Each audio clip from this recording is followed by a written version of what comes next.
We are live. Welcome, everyone, to the LangChain webinar series.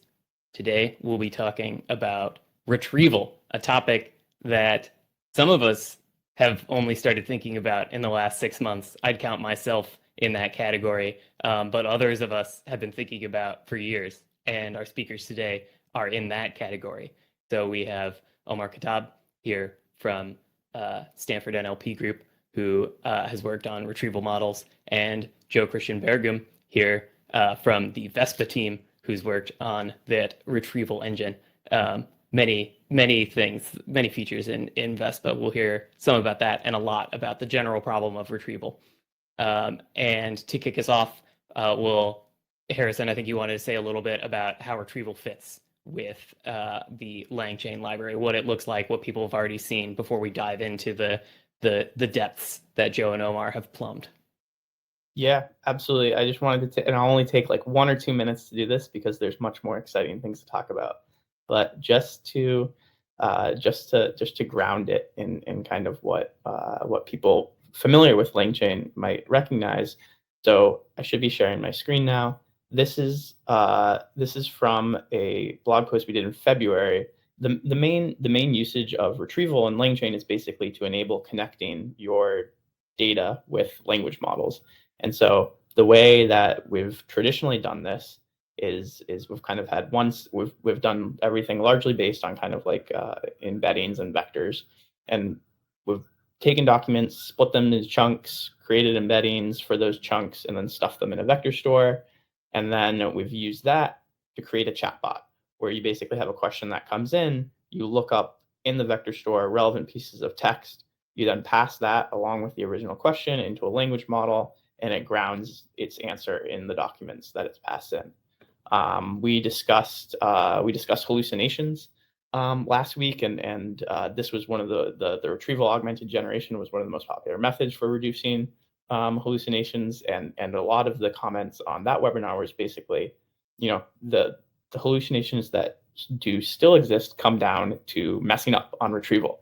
And so really excited to learn more about better types of retrieval that we can be doing, and how we can hopefully add some of that in LangChain. Some of this already is with Vespa.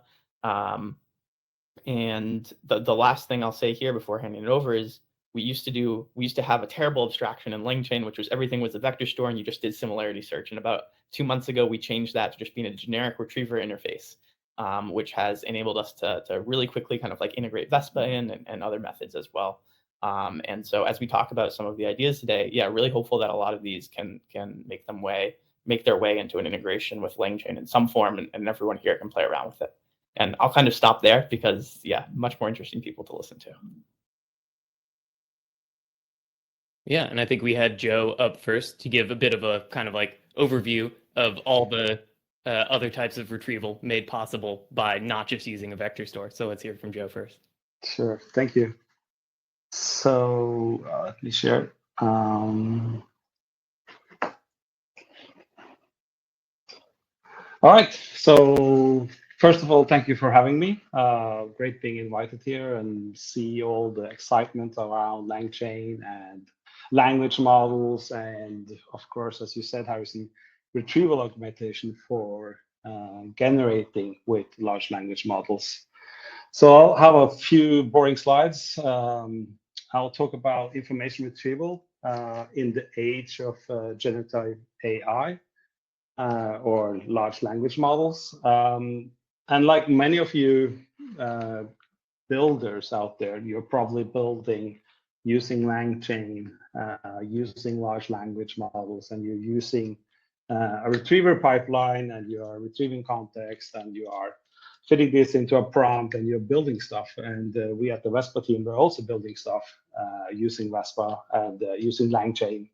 And the reason why we're doing that is that we want to improve our documentation search. So here we have several resources, Vespa-related resources around documentation, our cloud documentation, our sample applications, our blog, PyVespa, everything. And we thought, we need to improve the overall search experience. So let's connect LangChain and Vespa and build a new search interface. And in this case, also I can answer the question about what is actually information retrieval, right? So information retrieval is summarized here by a language model based on the retrieve context on the RESTful documentation. And since we've been working on language models for search and for search ranking and question and answering for quite some time, so there's a lot of content around that across our sites. So the agent does a pretty good job at actually summarizing what information retrieval is. And it's the process of retrieving relevant information from a corpus of documents using search and ranking strategies. And measuring the effectiveness of these strategies is important, right? Because we want to differentiate and compare different types of retrieval methods to see, how they compare and how they perform, right? So I'll dive into that. In the context of doing retrieval for generation, we want to find relevant context, and we want to stuff that into a prompt or a language model prompt, and we want to use some kind of information retrieval system, right? And this might be a search engine, it might be a vector database, SQL, graph, HyperDB, NumPy array, whatever, and that's why we love the new abstraction in LangChain around retrievers.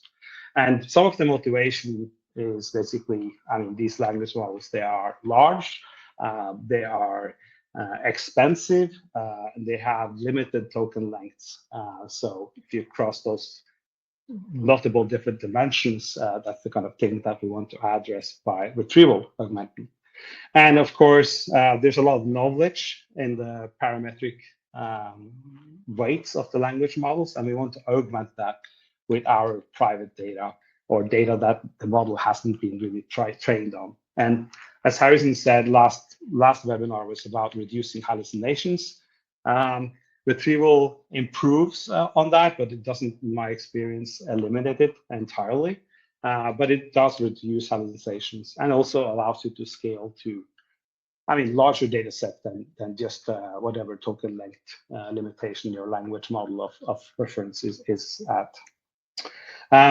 So retrieval augmentation is not really a brand new concept. As far as I know, it was introduced actually back in 2020 at NeurIPS, where researchers from Meta did build a system where they would retrieve and then they would augment a sequence-to-sequence language model and generate the answer for open domain question answering. And just before that, the state of the art in open domain question answering was extractive question answering, where you would retrieve with a retriever, and then you would extract or predict the best answer span in the retrieved text. So it wouldn't actually generate text, it would just pick out the most probable answer from the retrieved context. But obviously now we have much larger models, but I'm just keeping it here. We did some work on that. We have sample applications to actually reproduce that system. And also I think that the dense passage retriever was used to retrieve passages from the knowledge base here. It was using a vector model. And I think DPR was one of the first models or papers that described how to efficiently actually train a dense retrieval model. So, yeah, and I listened to the last webinar, and there was questions about, how do you evaluate information retrieval systems, and how do you go about doing that? So in academia, there's a set of common information retrieval data sets that typically researchers will report on. And one important collection is the Threat Retrieval Conference, which has many collections or relevancy collections, and their effort has been spanning decades, right? And for every conference, there's a new task. There's deep learning, representation. There's all kinds of different tasks. So that's a rich set of data sets for evaluating relevancy.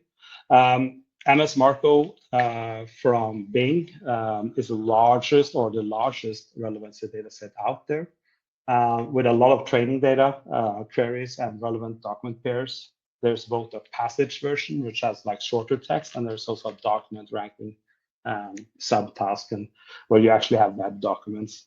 And then most importantly, I think, is the BEER benchmark, which is actually a collection of these different information retrieval collections. And the unique thing about the BEER benchmark is that it has all these different types of domains, so medical domain, web search, all these different types of tasks and domains.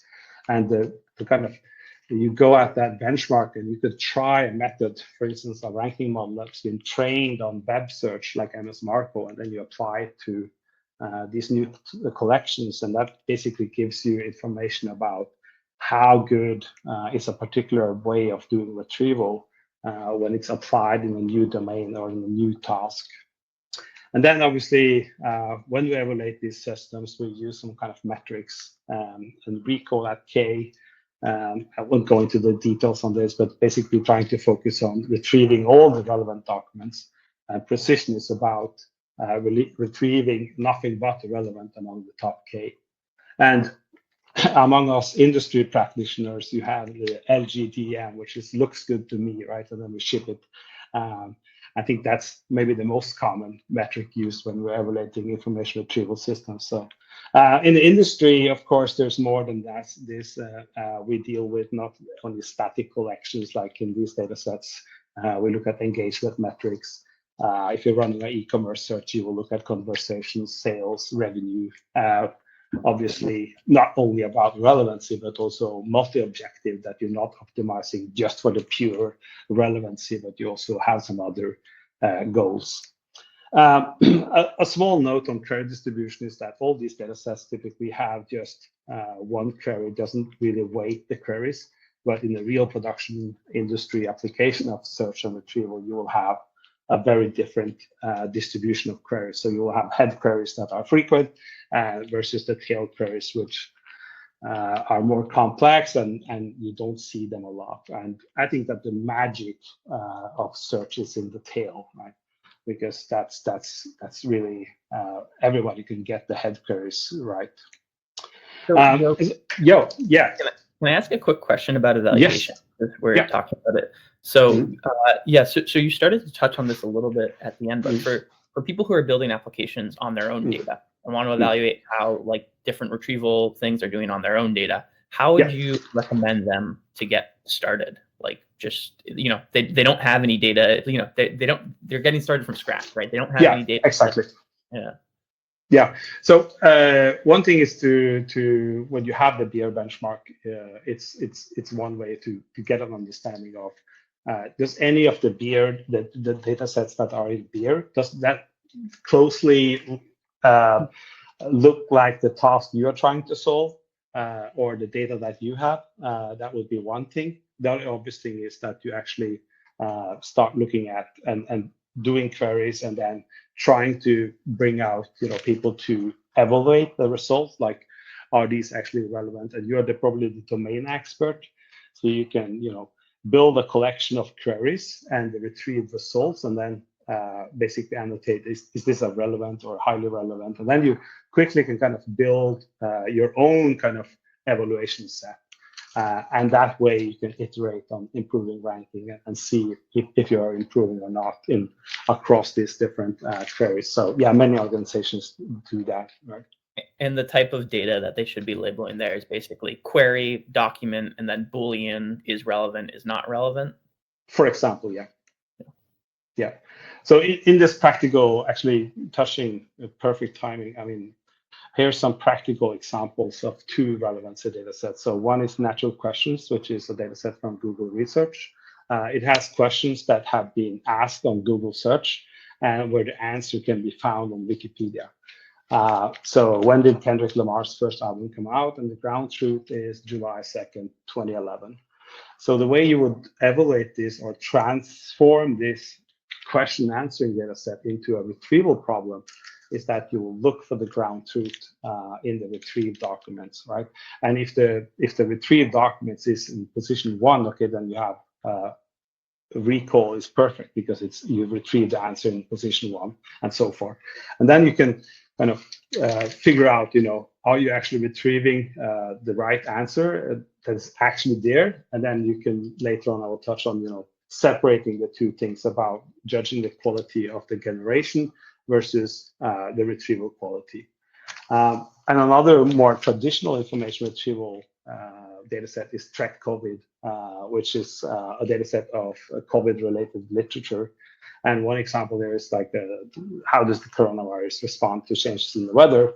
And in this case, you're not looking for a particular answer. You could do that, but in this case, it's like a classic information retrieval problem where you have graded relevancy labels, and then you could, the task is basically to optimize, to retrieve and optimize this ordering. And then you can also compute NGCG, which is another precision-oriented metric, or you can produce RECO. And I think that the MS Markov passage ranking data set and document ranking data sets is the two largest and two most important data sets that are out there, because most of the models that you will see, even including OpenAI embeddings and so forth, are actually trained on this data. And it has about 9 million passages from Bing, and it has a lot of queries, and then you can do retrieval and ranking, and then you can evaluate your method. And the data set is basically split into three parts. So there's a train part and a development part and a test split. So you can use those train queries to train models, and then you evaluate your models. And then the models are applied on the same domain, on the same kind of distribution that they were trained on, which is important, and which leads us to the kind of next about text and retrieval and representations. Well, I mean, there's been a lot of focus around dense representations or vector search or vector storage, right? And search is leaning towards dense representations. The legacy, or the not legacy, but the sparse representations, and people, you know, and I want to contrast these two kind of techniques that are used for retrieval today. And one is the sparse vector representation, where you basically have a very high dimensional vector space with millions of dimensions. But for any given text, a query, or a document, there are very few dimensions that are actually non-zero, right? Then you have, and this fits well with a data structure called inverted indexes. You can efficiently retrieve over this. And on the other hand, we have the dense or the vector and embedding retrieval, where we map text into a lower dense vector space, and where you can use nearest neighbor search, or you can use nearest neighbors indices to speed up and introduce an approximation. Then I know Omar is here. He will talk about multi-vector representation, I'm sure, and then there are hybrid combinations. And what I think is important when you talk about vector search and learning representation, you can also learn sparse representation, but I won't cover that. But it's effectively a way of learning representations, right? So you want to learn an embedding model that will embed relevant documents for a query, so that they are close in this embedding space, right? So you're doing representation learning. So we have better pre-trained language models, so they are great. We also know more about how to produce good embeddings now, but it's still largely an unsolved problem to have these representations generalized for many different tasks across kind of different domains. And the Beer benchmark, this is basically from the Beer benchmark, and what the Beer benchmark shows is that many of these dense embedding models that have been trained on the MS Markov labels, when they are applied in a different domain, when they're applied to track COVID, natural questions, and so forth, they actually underperform in terms of ranking metrics compared to like a plain vanilla BM25 that you will get out of Elasticsearch or Vespa or Apache Solar. So that's one thing that to be aware of. But embedding models will improve and will be better. But I think personally that combining these two techniques is the future of efficient retrieval, because the sparse representations allows you to do exact matching. So you can search for entities or phone numbers, phrases. And also another thing that's commonly overlooked is that these representations handles variable lengths, while dense are pretty much limited to the input size of your embedding model. And plus, the dense models are really fast at searching. So, yeah, I have some more on improving and adoption. I'm sure that Omar actually is also going to talk about this. So, and that's the way, new technique, that you're actually using language models to improve zero-shot ranking. So using the language models to actually generate synthetic query data. And I did a blog post on this earlier on. And this technique is really an emerging, promising direction. And we see a lot of papers and work around this, and they really improve ranking, both for dense retrievers or multi-vector representations, where you can actually generate training data. And I'm 100% sure that this is the future of how you adapt to your domain and how you make dense models or any type of ranking model better for your domain, that you actually use large language models to generate synthetic data for training. And we do see this also now catching on, or have been, I mean, it's been playing out in the industry for some time, but Spotify is one example. They did a paper on that. And I think that's really interesting too, that they add synthetic data to their training, their dense retrieval method. And yeah, we love Spotify because they use Vespa for vector search. So yeah, so that's an interesting direction. Another thing I briefly touched on is that at scale, you need to have some phased retrieval and ranking to save cost, but that's a separate thing. Yeah. A few practical tips that I've seen. I think we need to focus more on the garbage in, garbage out. We also need to focus on getting the right data into the index, and how to format it and index it correctly. And then you can also do attribution, that how you can link the generated answer. And like I said earlier, evaluate these two, retriever and the generation, separately. Yeah. Joe, so for the garbage in, garbage out, and then getting the right data in, that seems like very practical. And so I'm sure a lot of people here are like, what exactly does that mean? And what are some like best practices here? Right. So I think this is standard basically from search. This is from the thing that we are building. And here I'm asking it, what are the available pre-trained models that you can use on Vespa Cloud? And as you can see, it doesn't pick up the models because we haven't been able to parse this HTML table correctly, right? So those type of errors, try to avoid that.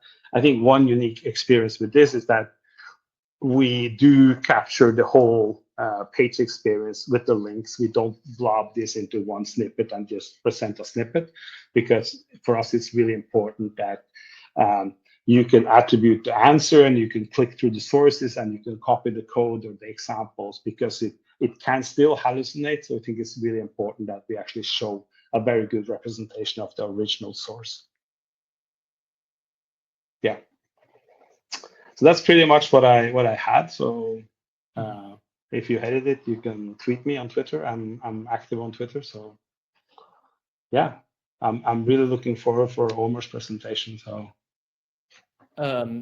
yeah, thanks Joe. I'll be canceling you on Twitter later. Yeah. The question I had was, you mentioned these. You mentioned doing your ranking with synthetic data from language models. But I was kind of surprised you didn't mention that earlier than when we were talking about evaluating your IR system.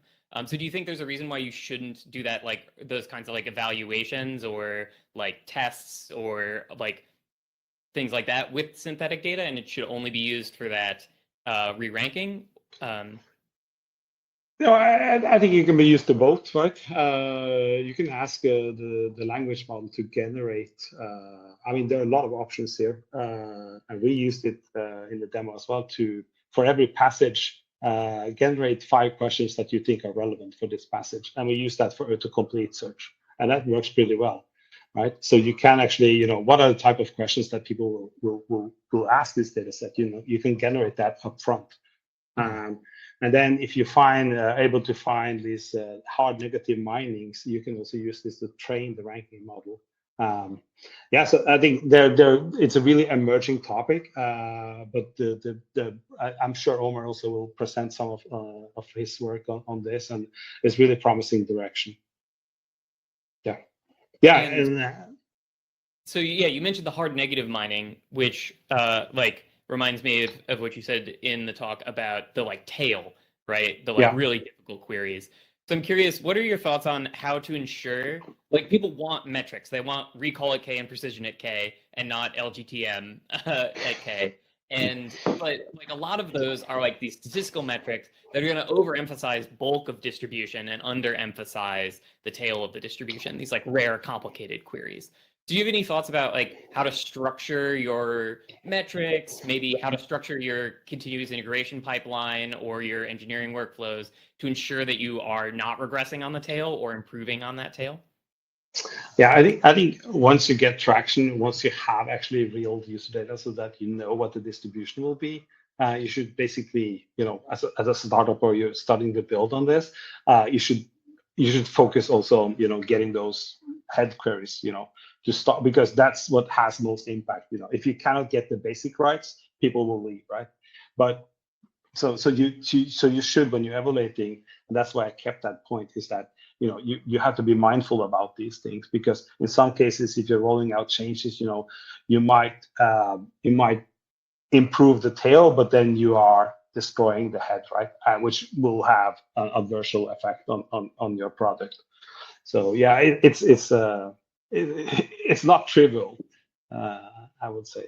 And that's the one thing I didn't touch on, is that these how you're planning using the larger language models to plan how you're going to do more into the agent land, to planning on how you doing the queries and so on. I think that's really interesting and powerful. And just seeing, I remember I saw one of the examples from the LangChain documentation, and I sent it to a colleague and said, hey, look, this is super interesting, because everybody in search, we've been talking about query understanding for 20 years, but it's generally like hand waving like this. But there you actually saw a concrete example. So yeah. And then I wanted to make sure we got at least one of the great questions from the audience. We'll talk about them also after Omar's talk. But I wanted to at least prove to people that their questions coming in the Q&A will get answered. And there was a really great one from VM, which is related to what we've been talking about, which is particularly measuring and benchmarking hallucinations. So you talked about spans, and spans are one way that people have like ensured that there's no hallucination in like a prior generation of NLP. So I'm curious, like, do you need special techniques for hallucinations? Do you think that they show up if you just annotate and benchmark in normal ways? Do you need special guardrails? What do you think? Oh, I think it's really outside of my core competence to comment on it. So I'll refer to the actual last webinar on hallucinations. But I do think that it's smart to evaluate these separately, right? So have you retrieved enough relevant information to answer the question, right? So you can basically evaluate that. And what is the generation that is coming out of that? Is that hallucinated or is it not, right? So I think having that separation, because that means you might have solved the retrieval problem, but then you have more of a prompt problem, the language model, how you tune that. Yeah, so you can separate how you spend the rest of the time improving it. Yeah, I think that makes sense. Yeah, sort of treating these as separate types of bugs, separate like categories. Yeah, exactly. Yeah, exactly. Okay, well then, yeah, we'll hear again from Joe when we have our open Q&A session at the end. But next up we have Omar. So let me pull you up here, Omar. And yeah, so Omar was going to share primarily about a specific technique and some models for the specific technique of multi-vector retrieval. So yeah, Omar, I think you can take it away. All right, yeah. Thanks for hosting us, Harrison, and thanks for joining Charles and leading the discussion. Joe, I really enjoyed your talk. We've been in touch for a long time since you guys integrated ColBERT into Vespa, one of the very earliest integrations, maybe the very first one. So today I want to talk about effective retrieval models and strategies for knowledge-intensive tasks. And this, builds, I think, very directly on the things that Joe introduced. And in particular, I want to highlight two things that pertain to what we've been building at Stanford over the past almost 4 years now. So I'll talk about how ColBERT, which is this standalone, really powerful general purpose retrieval model, could fit into, LangChain, chains in the future. This is something that could be integrated and could be very powerful there. And for the longer tail of sort of more advanced settings, how can you adapt a retriever to kind of more nuanced tasks and also react, to or respond to, issues that arise and essentially improve the pipelines that you're using within Retrieval in, say, a LangChain agent or, some other chain that you have. So this is work with lots of, folks in the ColBERT and DSP team. So this includes, all the people listed and my advisors at Stanford. All right, so I'm not going to spend a lot of time on introducing IR again. We all kind of know it, and Joe did a great job. But basically, the setting I'll start with here at the beginning is that we're just given this text query, and we'd like our retriever to consult some large text corpus. Maybe it's our private data, maybe it's Wikipedia, maybe it's a large chunk of the internet that we've crawled, whatever it is, and we want it to surface a ranked list of results that maybe we can give later to a language model, or could be part of a more complex pipeline that we're building. And this is something that we and others have explored in many downstream tasks. Maybe you're trying to answer questions, maybe you're trying to do fact checking, or you're trying to have a chat bot with a user. And this is the sort of thing that we've been exploring basically during my PhD over the past few years. And one of the things that working in this space for a while teaches you is that this is a beautiful place for studying balance between quality and efficiency. What we want are systems that are going to answer challenging natural language queries, in some cases very advanced complex questions, but they also need to work in seconds and ideally really milliseconds, working with millions of documents, or tens or hundreds of millions of documents, as I'll show. And when we started working in this space from a neural standpoint, there were two extreme matching paradigms that were sort of plausible and that existed. And this is actually kind of like right after BERT started being used in IR. So there's this sort of single vector representation world. And this is sort of the paradigm that Joe emphasized today, because this is the mainstream way. And most of you here using retrieval methods, or maybe almost everybody who's not using a ColBERT variant, is doing something like this. In this formulation, you have a bunch of documents. You're going to run them through a tower architecture, maybe BERT or something else. And you're going to ask it to generate a vector, maybe a dense vector, maybe a sparse vector. And then you're going to index these vectors or store them for search later. You get a query in the future, you're going to run it through a similar or maybe the same BERT architecture or some other hidden proprietary thing, maybe OpenAI embeddings. And it's going to give you the single dense vector at the end of the day. And then you're going to do some nearest neighbor similarity search. This is great in some ways. We take it for granted, but the fact that the query and document are encoded independently means a lot. You could encode these documents once in advance and cache them and store them and reuse them. And that, dramatically makes you, able to do things that you wouldn't be able to do otherwise. And obviously dramatically reduces costs. Imagine having to compute representations for the documents for every new query.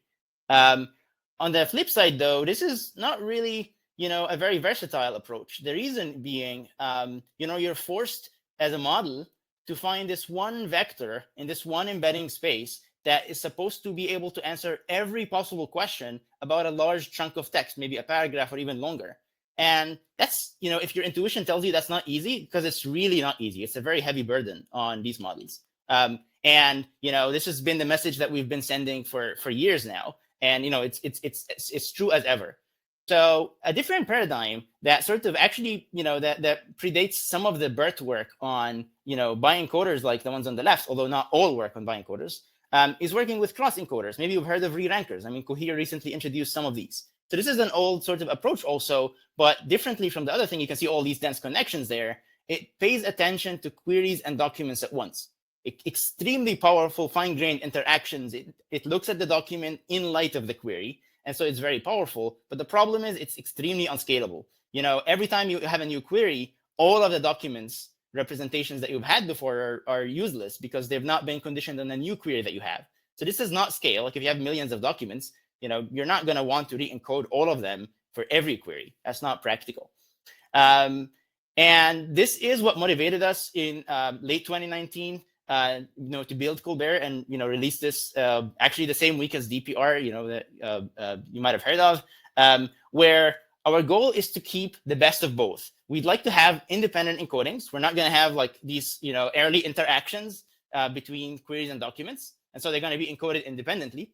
But key thing is we'd like to have fine-grained representations for them, meaning we're not going to have this bottleneck of reducing each of these into a single vector, because it's really not that plausible, to restrict yourself to something like this. Now, the challenge that you face here is, well, now you have a matrix. You have a set of vectors for each document and a set of vectors for each query. It's not a single vector anymore. And so standard similarity search is not even well defined anymore. What should we do? So what we're going to do is we want basically a method that estimates similarity between two matrices, but we're not going to do it naively. What we want is something that is going to be scalable, something that would still allow us to use, indexes and efficient representations that could scale this to tens or hundreds of millions of passages in milliseconds. So, what we came up with was this scoring function that is essentially going to take every query term that is encoded as a vector and is going to find the nearest match to that term in that document. And we're going to repeat this, and we're simply going to sum up these scores. And then, what we're trying to say here is that for every term in the query, it's a lot easier to contextually map that into a vector representation, because we're just trying to understand one token in its context. And that's a much easier task than trying to understand a blob of 500 words that may or may not, that you may or may not know what questions would be asked about.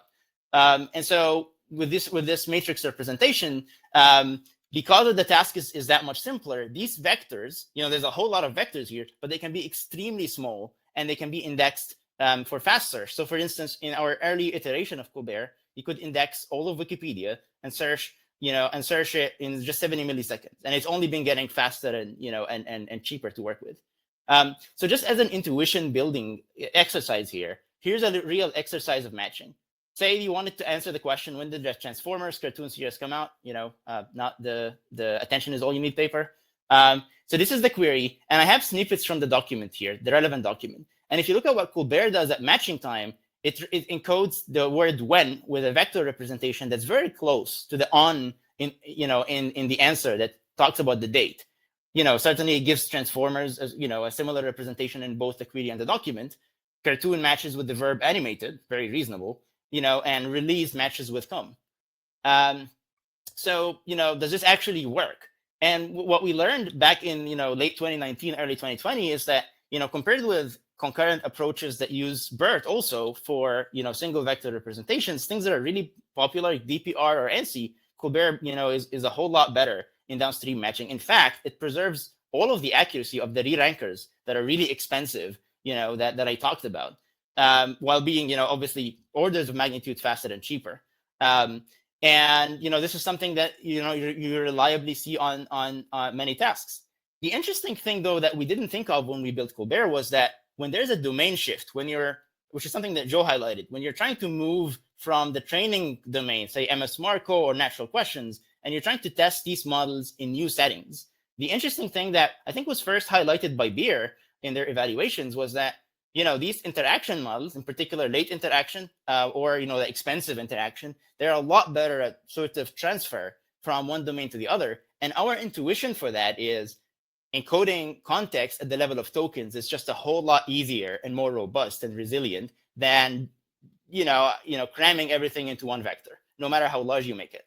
And ever since, there's been lots and lots of studies sort of confirming late interaction is generally a lot better than single vector retrievals for search. But we've also been doing work, and others have been doing work applying this to downstream tasks. So this was ColBERT v1. If you're gonna use this, we strongly recommend ColBERT v2, which we built in late 2021, early 2022. And we focused here explicitly on trying to get models that generalize better. ColBERT v1 generalized better to new domains just by happenstance. It worked better. But ColBERT v2 was purpose-built for this by, a more resilient denoise training strategy. Look, I referred to refer you to the paper for the details of that. But we also built this residual compression technique so that each of the vectors in the ColBERT storage are really small. So if you work with ColBERT v2 right now, even though we have more than 10 times as many vectors as your like off-the-shelf buy encoder, the vectors are actually taking no more space than a standard like DPR retriever or these single vector retrievers, because each of our vectors could be encoded in as little as 20 bytes or something like that. So we have applied this in domain and out of domain. So the two tables on the right are out of domain tests. A whole bunch of them beer. We also introduced this latte, a play on the words there.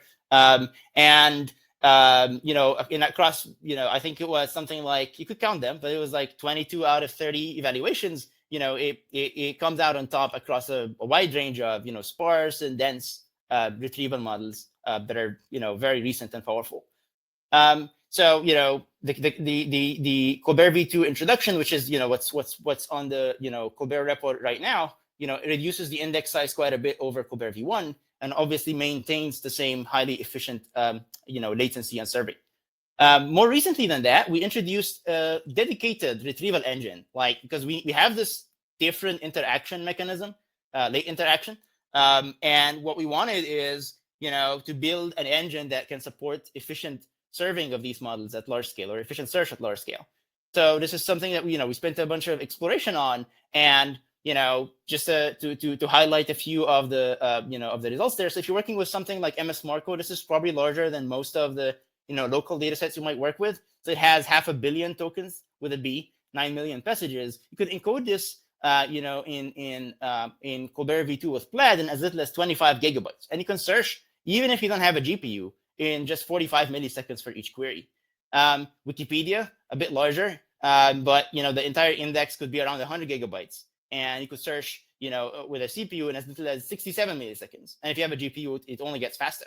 And then the largest data set we tried was MS Marco v2, which has close to 10 billion tokens, 140 million messages, and the index is still just 200 gigabytes, and you could still search this on a CPU in just a little over 100 milliseconds, and obviously with a GPU, again, a lot faster. So this is public. You could just go to the ColBERT repository and play with this. This is something that maybe would be exciting to chat about. Integrations of something like this into LangChain. I guess you could actually already use versions of this through Vespa in LangChain. So that might be an interesting different way to do a lot of this. So Yeah, this is I was going to ask exactly that. Like, what is the easiest way for people to play around with this, and like what would that involve? So if I go to that GitHub repo, do I have to like host do I have to like run the embedding model like locally myself and host that? And it sounds like maybe there's something in Vespa that takes care of that. Are there other what's the simple, or what are the options for people to use this, and what would those entail? So ColBERT is more of a it's just a it's a model. So there's a checkpoint, and then there is the encoders, and then there is the infrastructure that we have for serving. The infrastructure here being software infrastructure. If you want to host this or such, either you dedicate your own machine with CPUs for search and GPUs for indexing, or Vespa might be your best shot otherwise at this in terms of a hosted. I'm not aware of any other hosted versions of this, but certainly. I hope that looking at various results that I've shown and will show more of will encourage more people to sort of build infrastructure around this. The challenge being, you get a lot of quality, and it's fast and it's efficient, but it's a different infrastructure. So that's where something like Vespa's flexibility, I think the query language, Joe didn't get a chance to highlight that, but it's maybe not as much as we'd like. But it's a very powerful query language that makes that possible. But actually, so I'm happy to take more questions about that, but I wanted to highlight sort of a kind of a bigger picture story here. So suppose that you're not working in isolation, and I think a lot of the questions we're talking about scenarios where you just don't have a lot of data, and you can't just like train your own retrievers and such, and you could just use ColBERT out of the box, zero shot, but could you do better? And so we spent the last 2 to 3 years looking at like how we can apply ColBERT to new domains. So I mentioned ColBERT v2 already for zero-shot search, but if you wanted to answer questions with language models, we've looked at ColBERT QA, which is this sort of pipeline for essentially very similar to RAG, but has a different supervision technique and uses ColBERT, and that delivers large gains against things like RAG.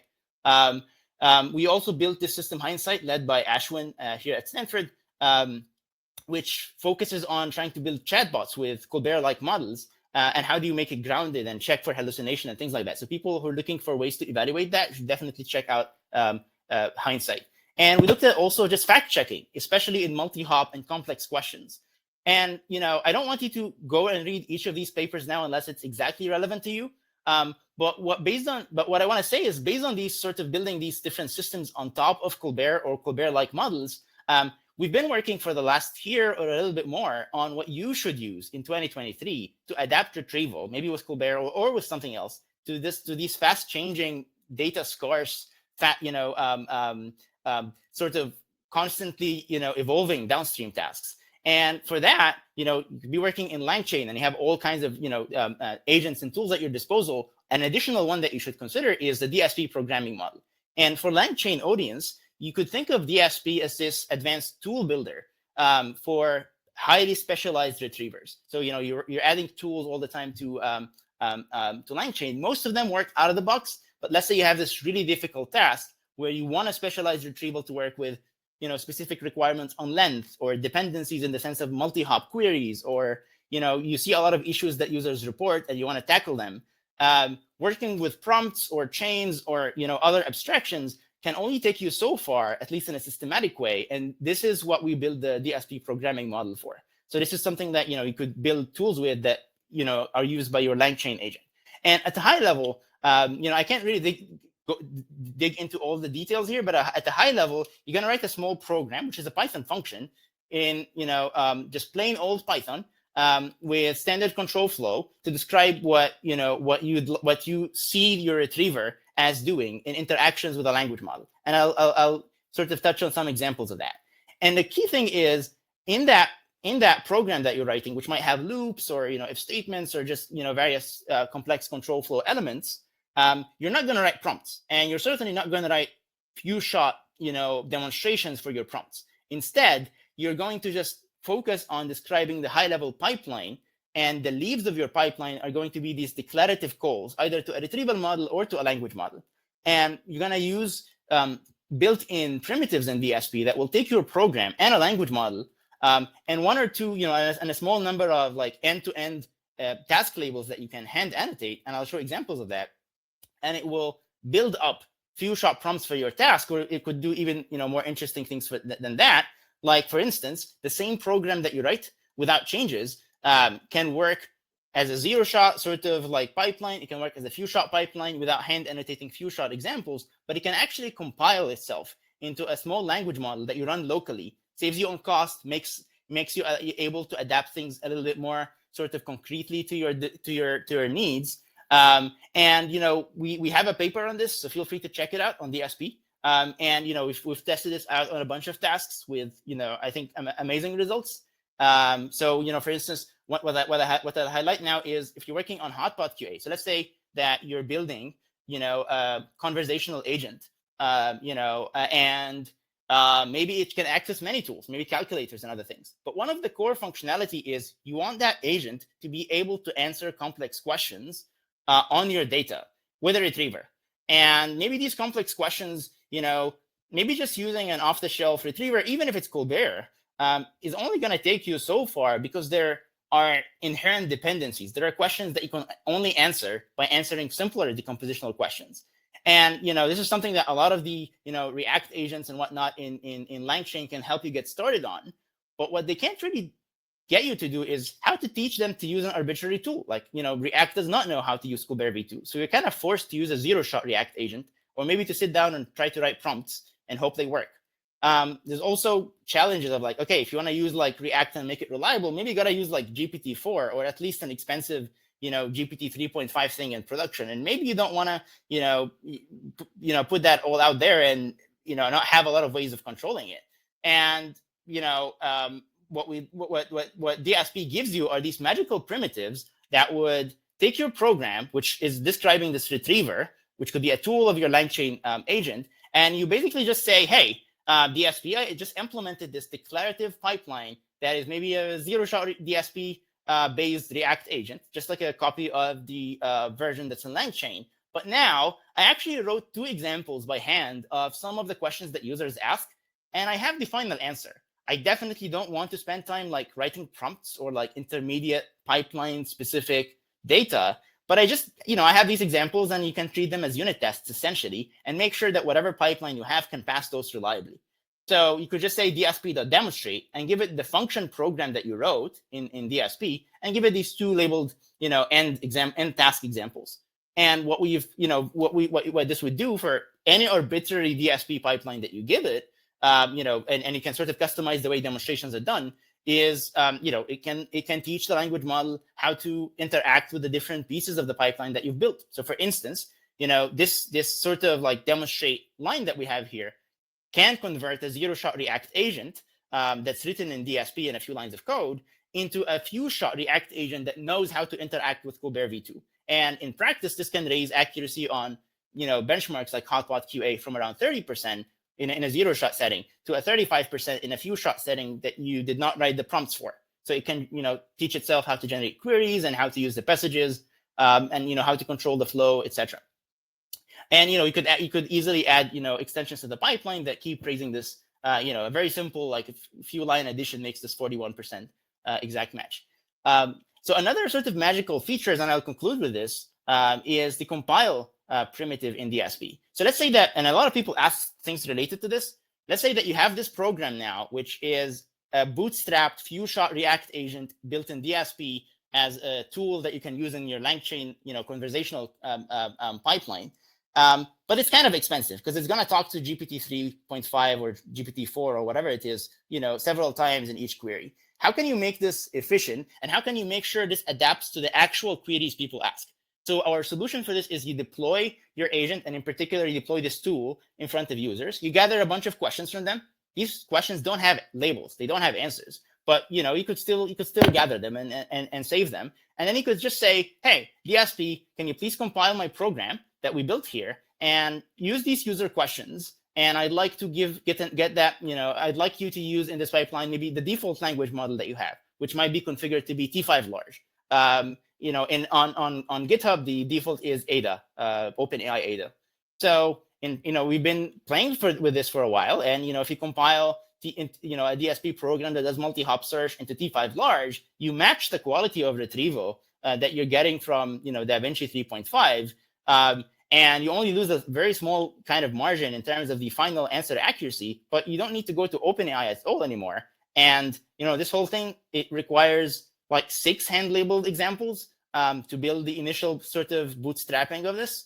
And so lots of opportunities here in terms of being able to build your own self-bootstrapped retrieval tools in something like LangChain. So I'll stop here. Certainly excited about integrations with what people are doing in terms of ColBERT, just as an initial, standalone general purpose thing, and also with DSP programs that individually implement, pipelines for retrieval in a more task-specific or task-aware manner. So Omar, can I ask a quick question about the DSP stuff? So the demonstrate step, is that kind of equivalent to coming up with like few-shot examples dynamically, basically? Like you give it. Yep. Okay. And so is it like could you do the demonstrate step, get those few-shot examples, save those, and like have those as like, or is it dynamically generated every time as you go through? So this is entirely program dependent. I encourage people to read the paper for, we describe like design patterns. For most tasks, if you're just getting started, this could be a frozen set. You just generated 3 examples and they're fixed. But you could also imagine fancier things where you get a new question, you have a bunch of questions in your old database, and on the fly, you retrieve similar examples. You have a KNN thing in LangChain. You can use it to retrieve similar examples and then annotate those on the fly. So that the language model can see similar examples being answered and leverage those there. I guess I should keep my answers short so that we have time for. Oh. Yeah. So wanted to grab some questions from the audience and make sure to get a chance to get Joe and Omar in conversation with each other. So I'm going to grab this one from Zaire. So we talked a lot about like Q&A. That's been the task that people have done retrieval for, but the thing that people are really excited about right now, especially in the LangChain community, is around agents. And one use of retrieval for agents is creating this sort of like hacky long-term memory and allowing for self-improvement. So what of the like approaches that we've seen so far in this talk, or that maybe you're aware of, Joe and Omar, do you think are maybe most useful for helping with this problem of improving the memory of like an agent? Maybe we'll start with Joe.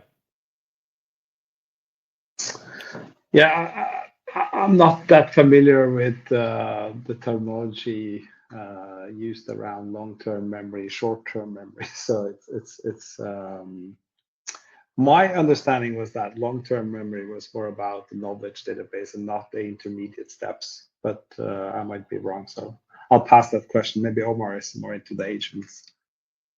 Yeah, I actually also don't know the specific LangChain terminology here, but in terms of self-improvement, there are two paths in general. There are models, and I think this is the one that's a lot more common in the agent world, is kind of per example or post hoc self-improvement. So you're trying to do stuff, you make a mistake, you reflect, and then you do a better job next time. That's great. That's very versatile. And again, like all these zero-shot agents, they allow you to do things that like very recent, not just a week before LangChain, people wouldn't have thought were possible, in terms of the abstractions that generalize React and other things. But being reactive to the extent of reflecting per example might mean silly things like you make the same mistake every time, and then you reflect on it, and then you realize you made a mistake, and then you keep fixing it. So that's a little bit expensive and maybe kind of ill-advised. And this is where the abstraction that we have around demonstrations in DSP, among other sort of things that fit together, say, well, if you can collect some of these, a couple of examples in advance, then you can sort of essentially bootstrap your pipeline on them in advance, and it could avoid these sorts of errors with some. You could sprinkle in a little bit of rules. So like the intuition in DSP is that you're building up your understanding of the task as you go, and if you could just say, hey, I want to handle this exception where I'm trying to search and I keep searching like too many times in a row, or like I try to answer before searching, or whatever it is that happens in your agent. You could add an exception for it in the code, or add like an if statement for it in the code, or whatever it is. Rerun, recompile, you get new demonstrations, you build up a new model underneath if you want to compile all the way. And it gives you that path for self-improvement that is maybe a little bit less reactive. But you could certainly use it with agents, or it fits in the bigger pipeline, because this is something I don't see you doing this at every little edge of your pipeline. This is probably going to be what you want to reserve, like the research part of your brain and research part of your team, when you're focusing at the key kind of core differentiator of your application. Maybe that's search, maybe that is some generative component, whatever it is. At least that's my the way I think of this. Yeah, I think maybe Harrison can maybe comment on this a little bit, but I think with the self-improvement, I think you're right that like finding ways to make that self-improvement persist from one conversation to another is huge, and DSP seems like a promising way to do that. I think in terms of the retrieval and long-term memory side for agents, the way it normally looks is that like the amount of information that you're searching over is going to generally be smaller, right? It's like the memory of a single agent that's more like the scale of the amount of information a person consumes on the internet. So we're talking hundreds of documents, thousands of documents, rather than millions. And then you also are maybe doing some annotation of that at the same time with the language model. So it's not just a document, it's a document with additional metadata, which is a pattern that Foolish Sailor brought up in one of their questions about adding LLM, like adding rich metadata to documents that's also in natural language. I think those are kind of the questions that are on people's mind for agents. What if I have like a relatively small amount of documents where I want to achieve like really, really high precision and like maybe reasonable recall? I don't care as much about like turbo scale. And I'm doing that in a context where there's LLMs in play, so there's lots of opportunity for like metadata enrichment. Some of this might be previous outputs of the LLM, not necessarily internet data. there's a little bit more control there. So what I would say here is, I think there are very nice abstractions in LangChain that I'm familiar with here. Like, you guys have the essentially map reduce thing. If you have data that's that small, I imagine that's just a very natural thing you could do. If the data gets to a level where that's too expensive, you could essentially use the compile function in DSP to replicate that behavior, but with a language model that got fine-tuned to be a tiny thing that understands the specifics of what you want it to do. So you don't need the full power of GPT-4 to do that specific map reduce process. But if you try to prompt flan T5, it can't really do it reliably. So what the compiler will do is, hey, let's simulate a little bit what GPT-4 would do on a few unlabeled examples, and teach it to a small model that updates adaptively as we change our program. So that's one thing you could do there. Alternatively, I think ColBERT v2 indexing of small data sets is an exciting direction. It certainly makes it even less of a concern, the fact that you have a lot of vectors to store. I don't think it's a concern to begin with, unless you have like many billions of documents, at which point it becomes a bit of a challenge. But if you have hundreds or thousands, definitely try this out. Like index it. You might not even need a very powerful GPU for indexing. You do need a GPU for indexing now, just because the code assumes that you have one. But fundamentally, if people pick this up, you could run it on CPU with fast BERT implementations. Search is CPU friendly though. Like you don't need GPUs for search, just for indexing. Right. Yeah. And Joe, any thoughts about this specific context of long-term memory, where you've got like maybe smaller amounts of documents, richer metadata, more control? Yeah, I think the mechanisms are the same, right? You want to retrieve over this, and as I said, I think the hybrid combinations and combining, and also taking whatever text is there and the metadata and the generations, and that you actually can store this data in any kind of store that will allow you to store both the text data and the vector representation. If it's tensor data, like in the case of ColBERT, or it's a single vector model, and then it's just that you don't have to introduce any kind of approximate vector search. You can do exact search on those smaller data. You can run the full ColBERT model, and maybe even you can run a full cross-encoder model if you use like a mini language model.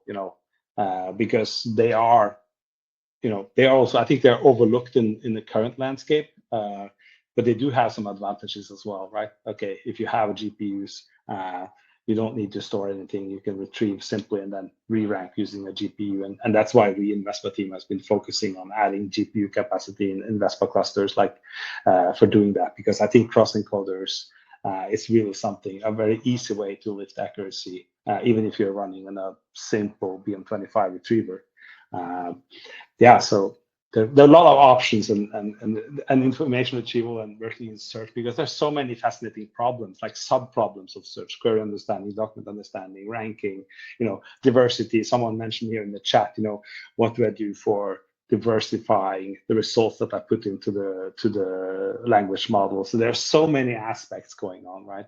And now we just touched on, how to evaluate that ranked list in the context of agents, but there are so many things going around, I'll share my presentation on Twitter later on, and I also share some resources, some free online courses on information retrieval if you want to learn from experts, so people can get up to date on the general stuff like this. Joe, it sounds like there's so much going on that we might need to do a rerun of this, basically. That's what you're saying, right? Yeah, that's what I'm saying. Wonderful. Yeah, and so we didn't get a chance to answer everybody's questions, but I know Harrison and I and Joe are all on Twitter, and I've seen both of them frequently having interesting conversations with people who have questions about Omar is as well. Yeah, Omar as well. A great username. Late interaction, perfect. All right. That's your Twitter handle, is Late Interaction? Yeah. I love that. That's huge. It's actually a pun on the Late Show with ColBERT. Oh, got him. Incredible. Well, thanks for your ColBERT report on late interaction and multi-vector retrieval, and thanks to Joe for the overview and showing us some of the stuff that Vespa's building, working on. And as always, thanks to Harrison for organizing the LangChain community, putting LangChain together. And thanks to Charles for hosting this and keeping everything running smoothly. Mm-hmm. And I'll just say I run a little like online education stuff, the full stack LLM bootcamp, full stack deep learning course. Joe gave our information retrieval lecture the thumbs up, the coveted Joe Burgum thumbs up. So definitely check it out. Fantastic resource. I can't believe you gave away that for free. I mean, Jesus Christ. It was fantastic. I mean, go watch it. Go to that link, watch all that material. Very good fantastic content. Yeah, really good stuff. Thanks, Joe. All right. Well, thanks everybody for coming, and we'll see you at the next one of these.